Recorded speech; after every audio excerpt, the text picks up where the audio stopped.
Greetings, this is Hands of Wonder again, coming to you today. And I wanted to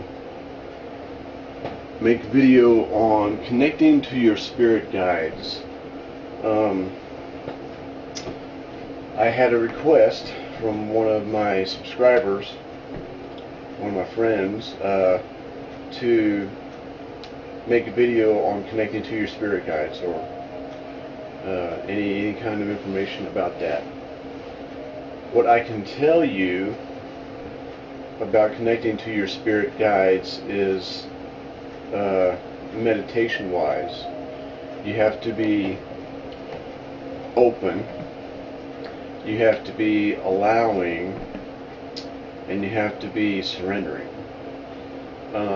Those three things kind of go hand in hand with the spiritual realm, and connecting to your spirit guides, being in that mindset helps.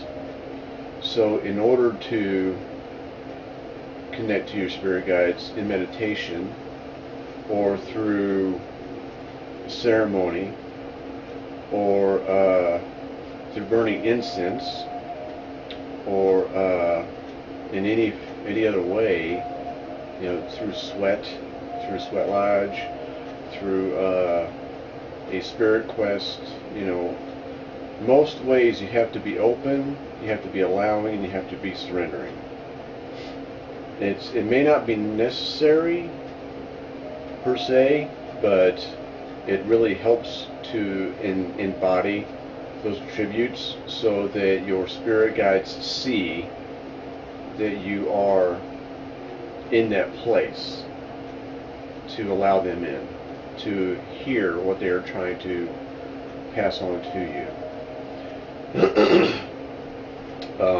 So in my perception, in my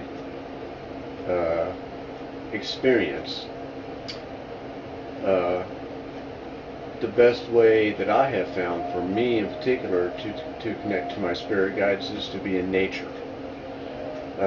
For me, that means to go out and walk a trail in the woods, in the forest, go out and be close to a waterfall, go out and touch trees,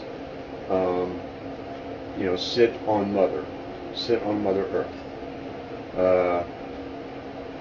Those are the types of things that helps me connect to spirit in general, and consequently to my spirit guides. Because my path, I am very much nature oriented, and when I am in nature, it puts me at ease, it calms me, and it helps me to focus and be balanced in my being. So for me, that really helps to be connected to my spirit guides.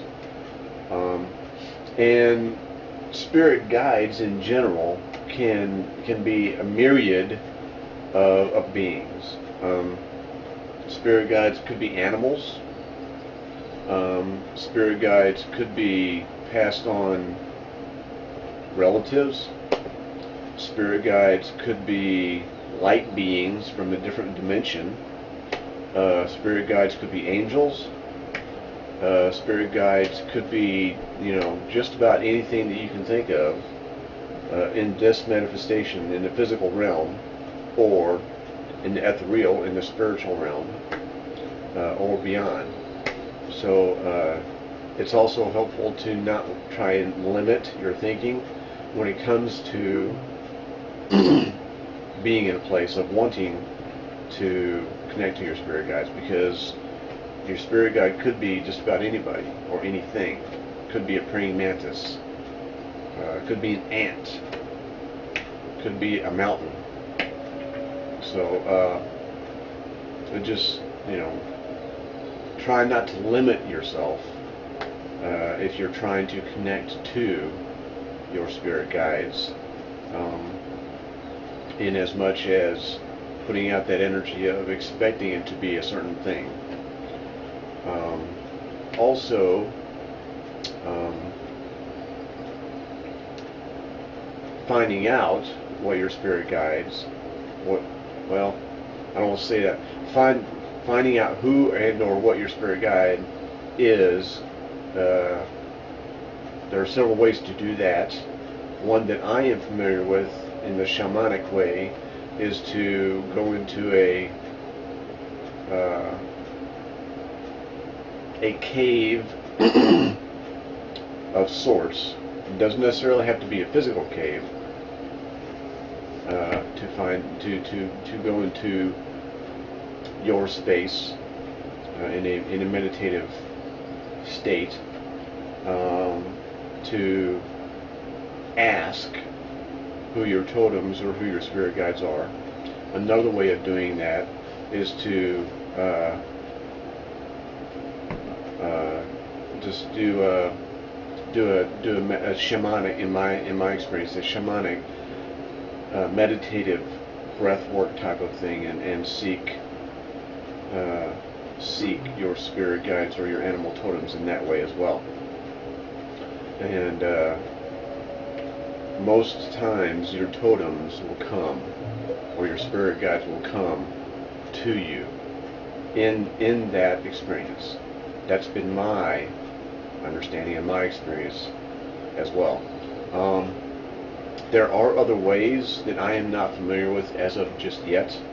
I know that in the Eastern philosophies, like the Far East, Buddhist and Tibetan type of understanding, there are different ways to meditate on to find or welcome in your spirit guides, which normally, if I understand correctly and am right in remembering, it's usually a higher piece of yourself, your higher self, that you end up connecting with, which is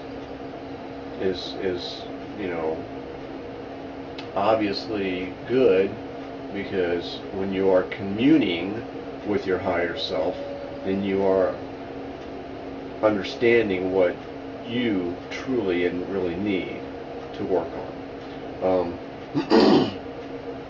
And there's other ways of connecting with your spirit guides and animal totems and things of that nature as well. Many different ways throughout each different spiritual path. So that's just like a bare basic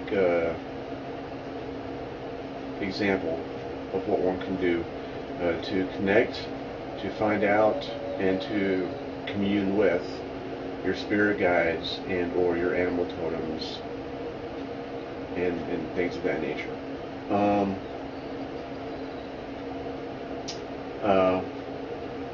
Boli Mural 7, I hope that this answers your queries and gives you some direction.